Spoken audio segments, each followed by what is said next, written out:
BTech ఒకటే కాదు, education అంటే ఇవాళ గ్రాడ్యుయేషన్లో కూడా ఇవాళ నేను ఒకటి చెప్పనా. సో బీటెక్ మామూలుగా చేసి ఇవాళ బీటెక్లో ఎంత పర్సెంటేజ్ ఎంప్లాయ్మెంట్ ఉంది తెలుసా? 20%. Rest of the 80% BTech students are not job ready. కాబట్టి అవి మామూలుగా చేయడం కంటే మంచి గ్రాడ్యుయేషన్లో చక్కని కోర్సులు ఉన్నాయి. ఇప్పుడు బీకామ్ ఆనర్స్ అని, కంప్యూటర్స్ అని, లేకుంటే ఈ యొక్క బ్యాంకింగ్ అని, ఇన్సూరెన్స్ అని, ట్యాక్సేషన్ అని చాలా చక్కటి కోర్సెస్ ఉన్నాయి.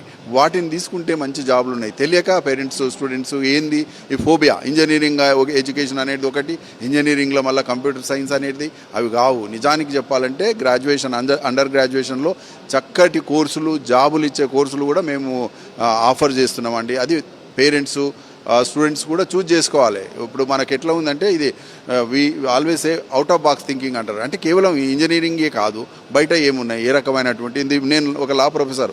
ఇవాళ లాల జాబ్స్ 3rd ఇయర్ 4th ఇయర్లోనే లాల జాబ్స్ 5 year కోర్సులో మంచి ప్యాకేజెస్. బిగినింగ్ కూడా 10-12 lakhs కంటే తక్కువ ఎక్కడ ఉండదు. మినిమం 1 lakh స్టూడెంట్స్ నేను నల్సార్లో వచ్చాను.